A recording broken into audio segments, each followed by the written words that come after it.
자, 위계가 되지 않는 판례 8번입니다. 8번은 출제가 좀 많이 되는 판례인데 체크 한번 해보세요. 약간 좀 어렵습니다.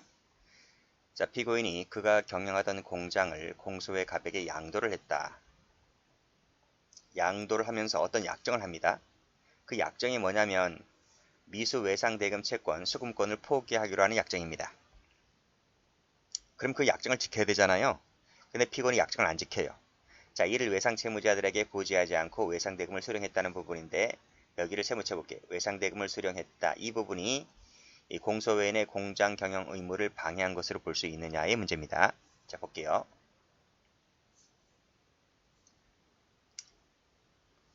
자, 피고인이 있어요. 자, 피고인이 이 공장을 운영을 했는데 이 공장이 10억짜리다. 고 해볼게요. 10억짜리 공장인데 이 공장을 팔았습니다. 즉 갑이라는 사람에게 공장을 넘겼다는 거죠. 자, 양도를 했습니다. 그러면 피고인은 양도인이 될 것이고 갑은 양수인이 될 거예요. 근데 뭐라고 했어요? 공장을 넘기면서 어떤 약정을 했다고요. 그쵸? 자, 이 공장을 운영하다 보면 여기저기 돈을 뭐 받을 돈 있고 못 받을 돈도 있고 막 그러잖아요. 자, A라는 외상채무자 등이 있습니다. 뭐 상인들이겠죠. 상인들. 외상채무자들이 있고 그 받을 돈이 한 1억 정도 된다고 하고 한번 해볼게요. 그쵸? 그러면 봐봐요. 피고인이 갑에게 공장을 넘길 때 이 공장 매가가 있을 거 아니에요. 매도가. 매가. 그게 10억이라 했잖아요. 10억인데 이 10억을 다 받고 넘겼는지 그 외에 이 1억이라고 하는 것은 플러스 알파인지 아니면 이 10억에는 이 외상채무 1억이 포함되어 있는지 그쵸? 의 문제입니다. 근데 이것은 뒤에서 보겠지만 엄연히 별 문제예요. 이 10억짜리 매가에 잔액 외상채무액이 1억이 포함되어 있는지 안 되어 있는지는 중요하지 않다고요. 자, 무슨 뜻이냐? 자, 피고인이 갑에게 공장을 넘겼죠. 그러면 외상채무자들에게 이런 약정까지 했으니까 그런 약정을 통지를 해줘야 함에도 통지를 하지 않았다는 거죠. 공장을 넘겼다는 부분 그리고 내가 너한테 받을 돈을 갑에게 줘라고 하는 부분을 고지를 해줘야 함에도 불구하고 피고인이 고지하지 않고 나중에 결제일 되니까 이렇게 돈을 수령했다는 거예요. 그렇죠? 외상대금 주는 돈을 받았다는 거죠. 이 자체가 이 A에 대한 피고인이 A에 대한 사기죄가 될 수 있을까? 사기죄가 안 됩니다. 뒤에서 사기죄 할 때 배우겠지만 사기죄가 안 돼요. 채무자는 돈을 피고인에게 주는 순간 채권 채무 관계에는 이제 소멸되기 때문에 A는 더 이상 이제 누구한테 빚진 상대방이 없는 거죠. 그래서 A는 돈을 줌으로 인해서 채권 채무 관계는 이제 없어지게 됩니다. 자, 문제는 여기서 뭐냐면 분명히 약정했음에도 불구하고 피고인이 채무자들로부터 받았다는 것이죠. 이 받았다는 것이 이 갑이 공장을 운영하는 데 있어서 방해가 되었습니까? 자, 공장 경영을 방해하려 한다면 첫 번째 허위사실 유포라는 구성 요건에 해당해야 되고 그럼 이것이 허위사실 유포입니까? 피고인이 그렇게 떠들고 이 상인들에게 그렇게 떠들고 다니면서 돈을 받았습니까? 그건 아니잖아요. 두 번째, 위계가 되는 것인지 세 번째, 위력이 되는 것인지를 봐야 되는데 지금 위력을 통해서 이 갑이 운영하고 있는 공장에 쳐들어가서 공장 업무를 막 방해한 것은 아니잖아요. 그렇죠? 그럼 위계입니까? 이 공장을 넘길 때 어떤 공장에 하자가 있었습니까? 공장 기기가 막 돌아가지도 않고 막 부속품 나사가 빠져 있고 근데 그것을 마치 제대로 돌아가는 것이냐 하면서도 공장을 팔아넘겼습니까? 그건 아니잖아요. 그렇잖아요. 그러니까 여기서 외상 채무자들로부터 받아야 할 돈을 포기하기로 한 약정인데 근데 그 돈을 받았다는 것이죠. 제가 아까 말씀드렸잖아. 이 10억이라는 돈에 매가 10억이라는 돈 속에 이 외상 채무 1억이 포함되어 있느냐?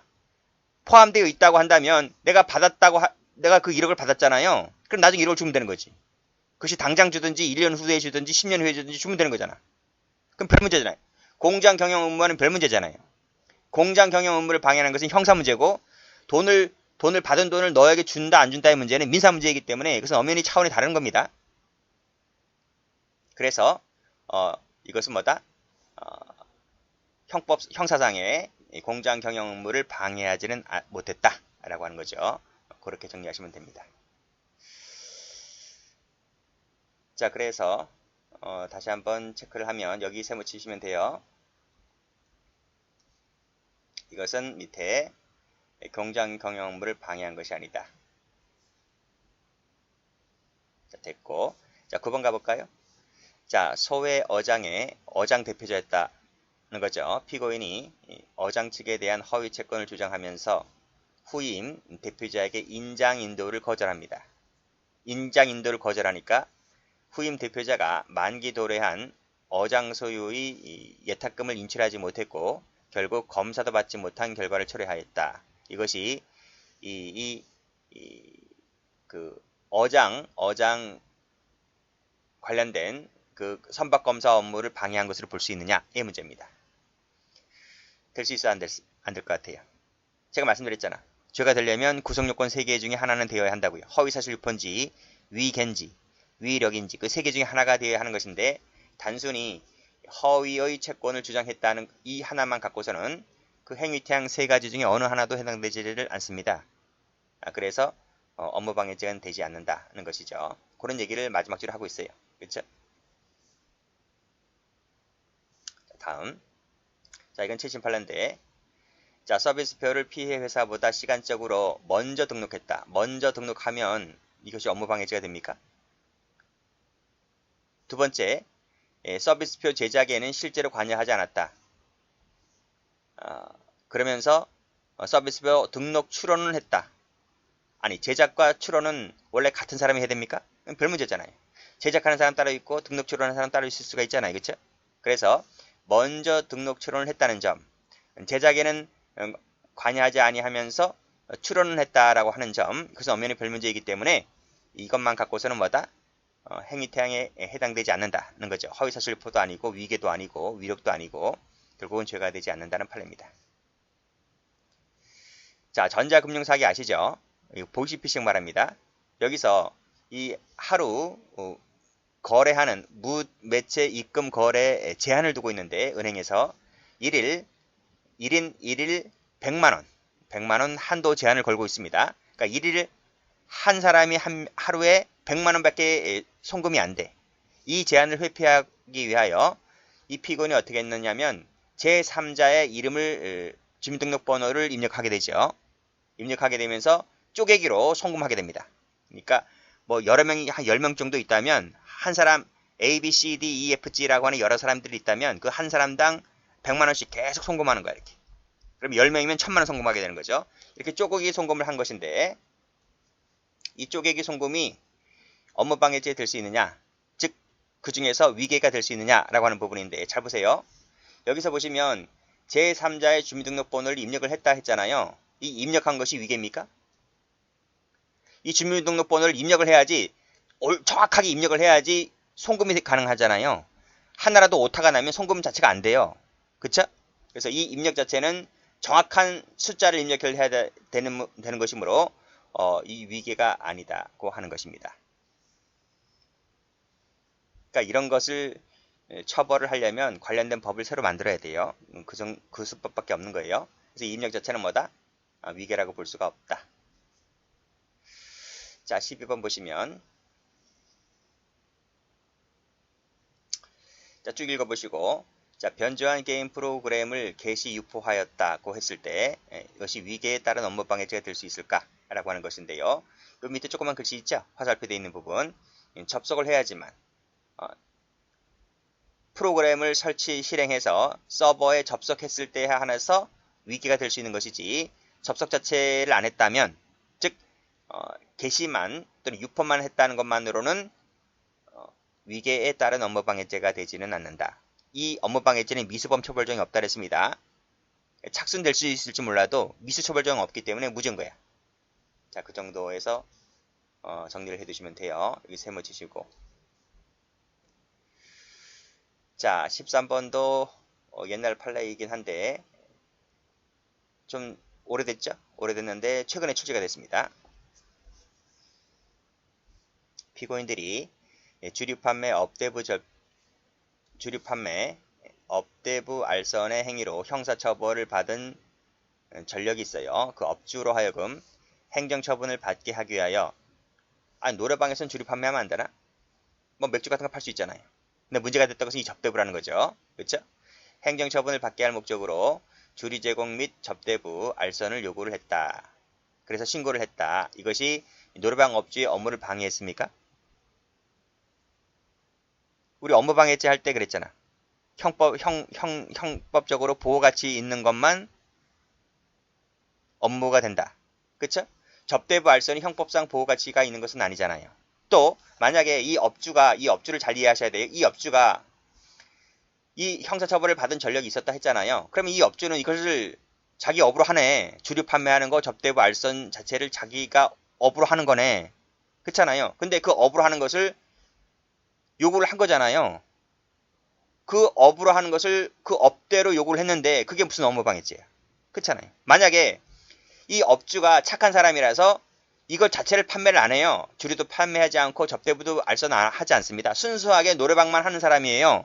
그런 사람이었다면 주류 제공 업무 접대부 알선이 업무가 아니기 때문에 그것을 요구한 것은 당연히 업무방해죄가 되는 거죠. 근데 이 업주는 어떤 업주였어요? 이걸 해오던 업주였던 거예요. 그 해오던 업주에게 이것을 요구한 건데 그거 무슨 업무방해죄가 되는 거예요. 그렇잖아요. 그러니까 이 판례에서 보는 관점은 뭐냐면 이 접대부 알선이라고 하는 것 자체가 형법적으로 보호가치가 없는 것이기 때문에 이걸 하게 했다 하더라도 업무방해죄는 되지 않는다. 두 번째는 이 업주는 이걸 해왔던 이러한 일을 해왔던 사람이기 때문에 네가 해오던 것을 요구한 것이므로 네 노래방 그 본래의 업을 내가 방해한 것은 아니지 않느냐는 겁니다. 그래서 죄가 되지 않는 거예요. 됐죠?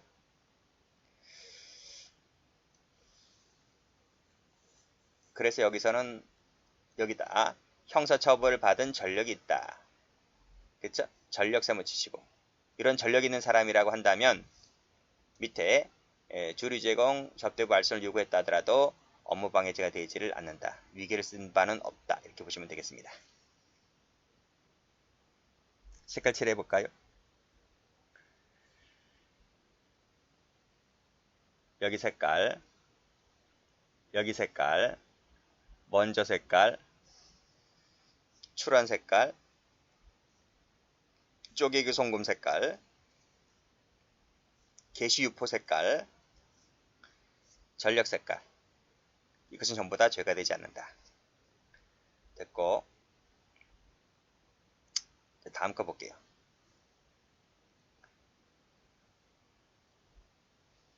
자, 이 판례도 작년에 출제가 됐죠. 자, 조합장인 피고인이 있습니다. 조합 정관 개정 및 재신임 안건에 대해 반대한다는 그 내용이 담긴 서면 결의서가 있는데 이것을 조합장이 접수하지 마라! 접수하지 말어. 이렇게 지시했다는 거죠. 접수하지 말어. 라고 지시했고 결국 접수가 안 됩니다. 접수가 안 된 상태에서 이 안건이 통과됩니다. 이것이 업무방해죄가 될 수 있을까? 돼야 안 돼요. 돼야 안 돼요. 이게 안 된다는 거예요. 밑에 보면 여기 사전에 부탁하라 열고 닫고 즉 사전에 이것을 조합원들에게 알리지 아니하여 결과적으로 그 안건 통과 여부에 관련된 그들의 기대나 예상에 어긋나는 결과가 발생됐다 손치더라도 그러면 뭐지? 여기 업무 수행 적정성은 변론으로 한다 손치더라도 접수하지 말았고 결국 접수가 안 되어서 안건이 통과되는 것 자체는 이 위계에 따른 업무방해죄는 되지 않는다는 거죠. 왜요? 만약에 이 서면 결의서가 자 보세요. 이건 적지 마시고 자 서면 결의서가 제출됐다고 한번 해볼게요. 서면 결의서가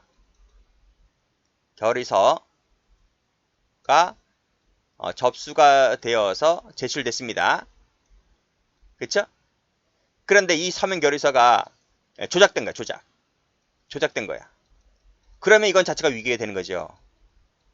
그렇죠? 근데 이 조작됐든 안 됐든 간에 이 결의서가 접수 제출이 안 됐어요. 안 됐다고 한다면 이 서면 결의서를 접수하는 직원들, 접수하는 조합원들 있죠? 그 사람들에게 오인착각 부지를 일으키기, 그 사람들의 하는 업무에 오인착각 등을 일으켰다고 볼 수 있습니까? 접수가 안 되었는데 어떻게 오인착각 부지를 일으켜요? 접수가 되어야 오인착각 부지를 일으키게 할 문제가 발생하는 것이지 접수 자체가 안 됐는데 무슨 이걸 일으키냐고. 그렇기 때문에 이것은 위계가 될 수가 없다는 거예요. 무슨 말인지 아시죠? 그래서 다시 한번 보시면 단순히 뭐다? 접수 자체를 하지 말라고 했고 접수가 안 되었다 한다면 밑에 보시면 어긋나는 결과가 발생했다의 문제이기 때문에 그것은 다른 문제란 말이에요. 다른 문제이지 위계로서 업무를 방해했다라고는 볼 수가 없다는 판례입니다. 그렇게 정리하시면 됩니다. 여러분들이 보지 못했던 판례들이 많이 나왔죠? 다시 한번 정리하시면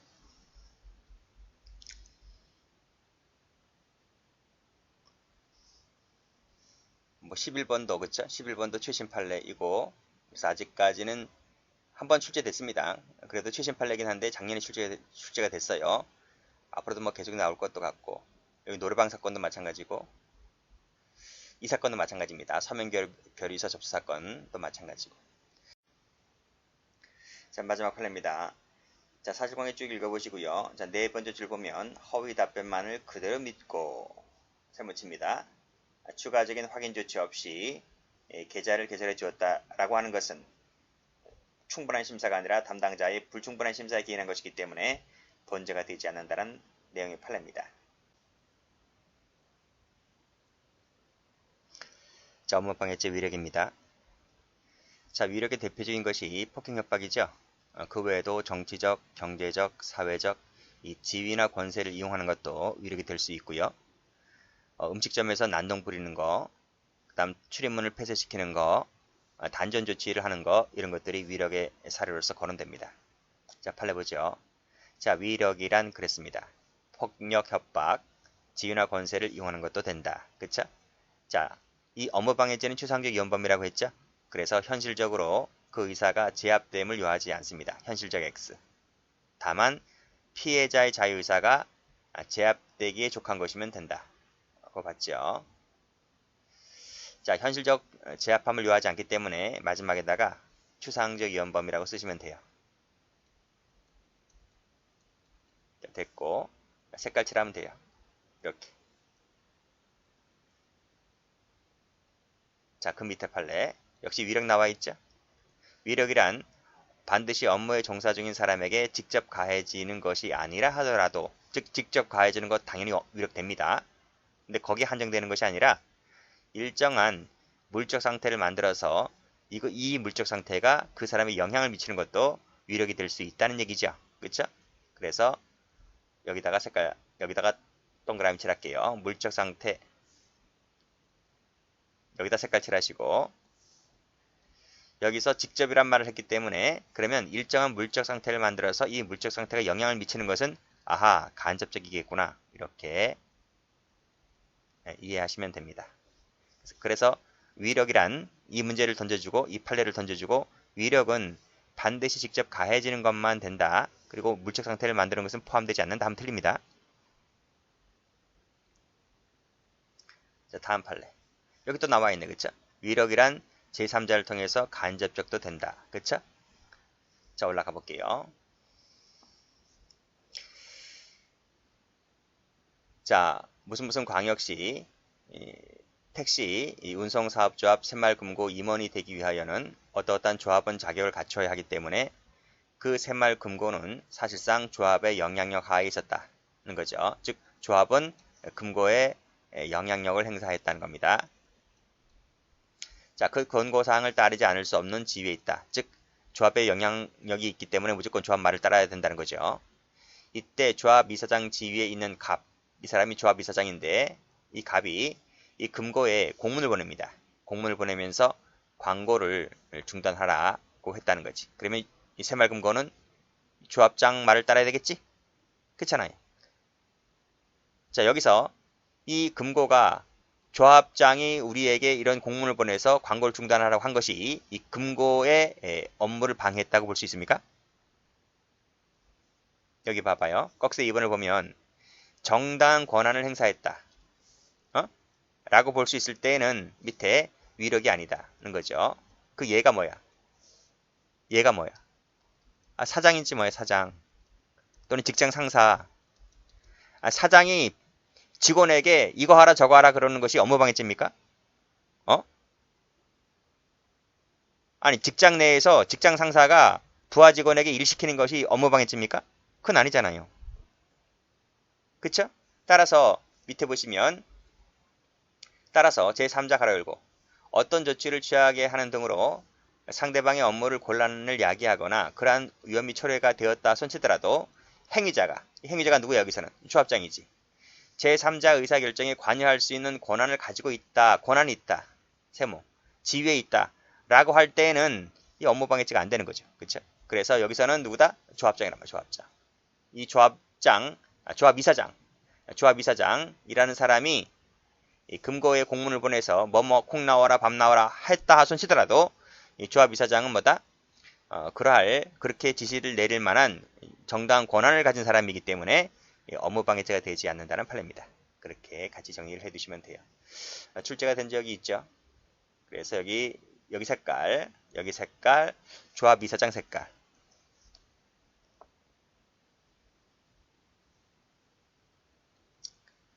자, 또 중요한 판례 나옵니다. 이거 나온 지 한 10년 됐는데, 10년 넘었는데, 이 판례도 출제가 좀 됐던 판례죠. 자, 쟁의행위 나옵니다. 쟁의행위는 보통 파업의 형태로 이루어지죠. 그 파업이 업무방해죄가 될 수 있을까? 이 집단 파업이잖아요. 그렇죠? 업무방해죄가 될 수 있을까? 업무방해죄가 된다면 그 행위 태양은 뭘까? 이 집단 파업은 위력이란 말이에요. 위력. 업무방해죄 행위 태양 중에서 허위사실 유포, 위계, 위력 중에서 위력이란 말이에요. 위력으로 보는데 그 위력으로 보는 것이 이 파업이라고 하는 것은 일 자체를 하지 않는 거잖아요. 근로 활동을 하지 않는 거잖아요. 근로 활동을 하지 않는 것이 작입니까? 부작입니까? 응? 이게 부작위가 아니라는 거야. 이게 이퀄 작이라는 거야. 때로는 집단 파업은 자기로서 활동한다. 자기로서의 역할을 한다는 것이 중요한 겁니다. 이 색깔. 시험 나왔죠? 경찰 시험에 나왔어요. 이 판례가 나오자마자 그 다음에 나왔어요. 부작위는 아니다.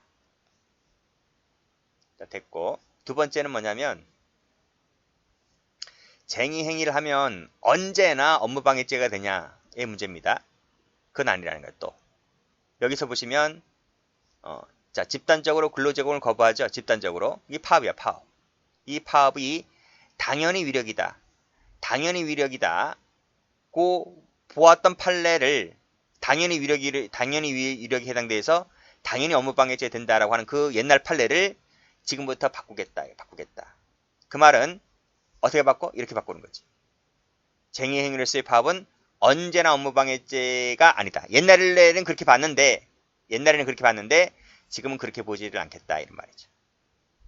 지금부터는. 그러면 이 쟁의행위로서의 파업이 언제 그러면 업무방해죄 되냐? 라고 하는 문제인데 사용자가 예측할 수 없는 시기에 이루어져서 동그라미 1번. 두 번째는 사업 운영하에 막대한 손해가 끼칠 때 그렇게 되었을 때 동그라미 2번. 이 1번하고 2번이 플러스입니다. 5화가 아니고 플러스입니다. 1번, 2번 요건을 모두 갖추게 되면 그 집단적 노무제공 거부 행위, 파업이 위력으로 보아서 업무방해죄가 된다는 취지의 판례입니다. 자, 정리하겠습니다. 자, 필기하시죠. 집단 파업 1번 과거 판례. 그쵸? 과거 종전 판례. 종전 판례는 언제나 업무방해죄가 된다.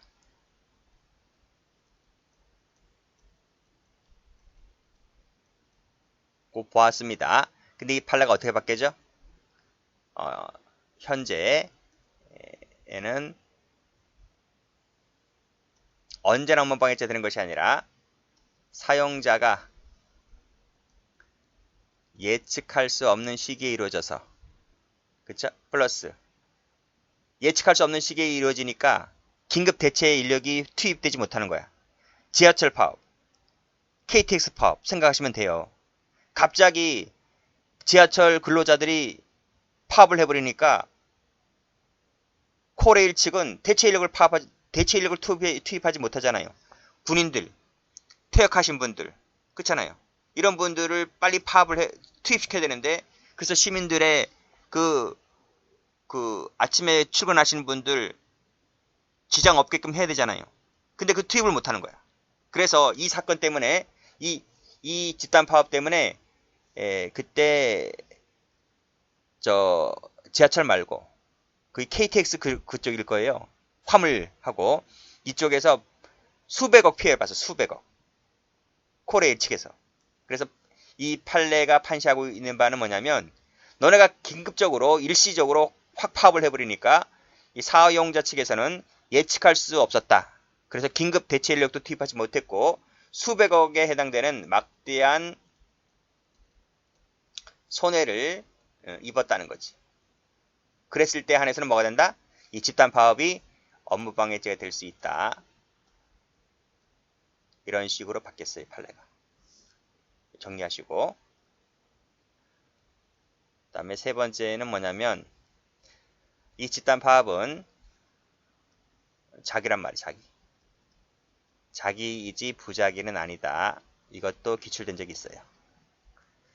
이 세 가지를 정리해 두시면 됩니다.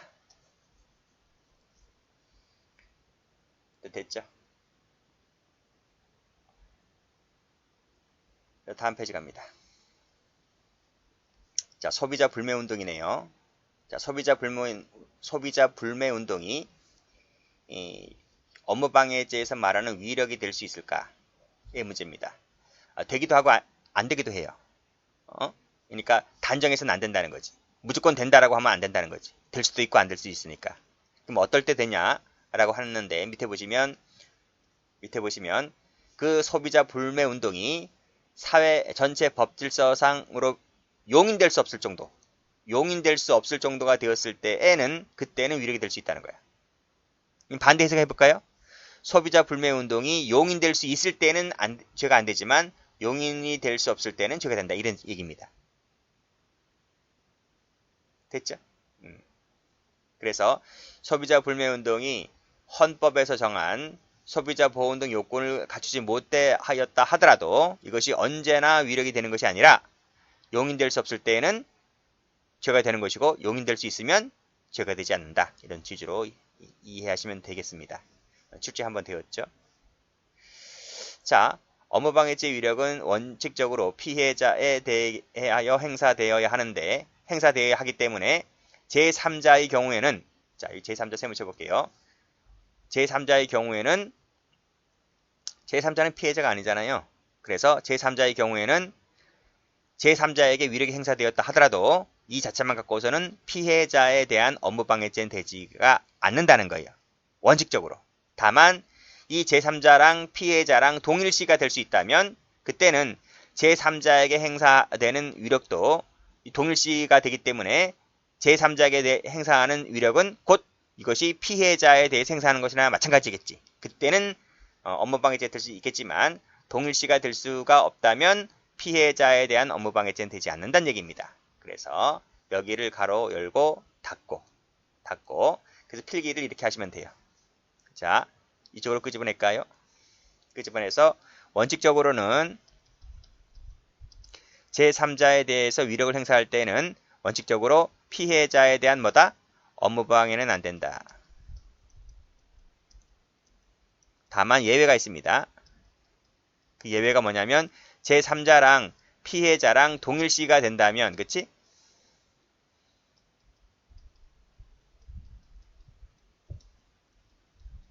이렇게 동일시가 된다면 그때는 뭐가 될 수 있다? 업무방해가 될 수 있다. 누구에 대한? 피해자에 대한. 이렇게 원칙과 예외로 나누어서 보시면 돼요. 자, 3번. 꼭세 3번은 많이 출제가 되었던 판례입니다. 자, 특정 신문들의 광고에 게재하는 광고주들에게 불매운동의 일환으로 지속적 집단적으로 항의 전화를 한다. 그리고 광고 중단 압박을 합니다. 이것이 누구에 대해서는 죄가 되고 누구에 대해서는 죄가 안 돼요. 자, 여기서 광고주들에 대한 부분에 대해서는 위력이 될 수가 있지만 신문사들에 대해서는 위력이 되지 않는다. 즉 부족하다고 했죠. 왜 신문사들에 대해서는 위력이 안 되는가요?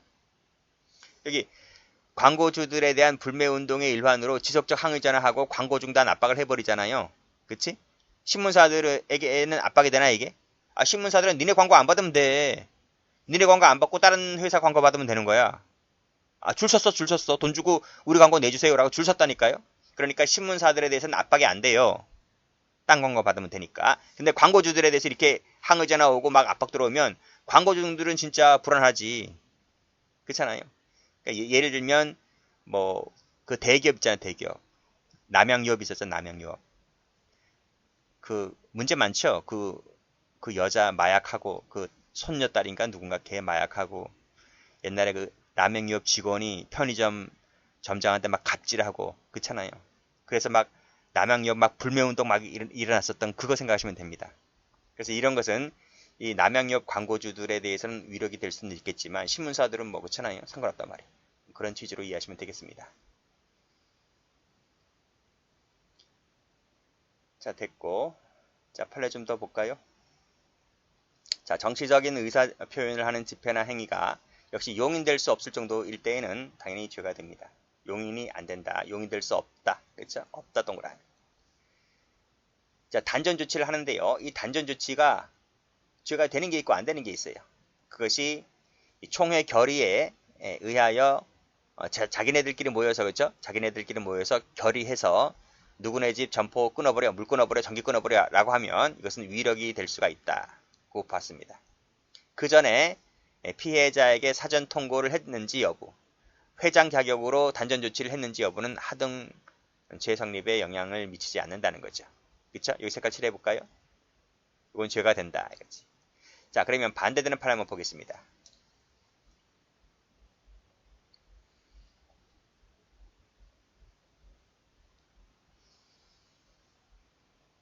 이거 보세요. 이건 어때요? 여기도 단전 조치잖아요. 그쵸? 여기에는 앞에서 이사회 결의까지는 좋다 쳐요. 근데 여기는 규정에 따라서 했단 말이에요. 규정에 따라서. 규정에 따라서 한 것은 나름대로의 자기들만의 규정이겠지만 이것도 나름대로의 그 시장에서는 나름대로의 하나의 법규에 속하는 거잖아요. 그렇죠? 그래서 규정에 따라서 단전 조치를 한 것은 정당 행위가 된다고 봤습니다. 여기도 단전 조치죠. 이건 왜 단전 조치를 한 거예요? 여기는 화재 위험이 높아서 그랬다는 거예요. 이 상가들은 그 화재에 아주 취약하죠. 그렇죠? 따닥따닥 붙어 있어서 소방차도 다니기 힘들어요. 그래서 불 한번 났다고 하면 그 전체가 그냥 다 화마에 휩싸이게 되고 그래요. 그래서 높은 각종 전열기구를 사용하였고 화재 위험이 높았기 때문에 대표이사인 피고인이 부득이 단전 조치를 취하였었다고 한다면 이것은 나름대로 봐줄만 하다. 그렇게 봤습니다. 그리고 또 이 대표이사에게 있어서 정당 권한 행사의 범위 내에 속한다고 했기 때문에 이것은 업무방해죄가 되지 않는다고 했습니다. 그래서 이 부분은 색깔을 다른 색깔로 이렇게 칠하시면 되겠네요. 화재 위험이 높아서 그랬다. 관리 규정에 따라서 그랬다고 하는 부분은 죄가 되지 않습니다. 자, 그렇지만 앞으로 가서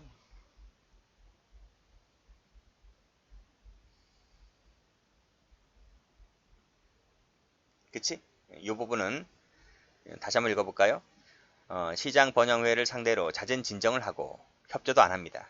그리고 월 얼마씩 내야 하는데 그 돈도 안 냅니다. 그러니까 화딱지 나서 자기네들끼리 모여서 야! 물전기 끊어버려! 이렇게 했다는 것은 아무리 회장 자격으로 물 끊었다 하더라도 업무방해죄가 되겠다는 판례입니다. 그 다음은 쉬워요.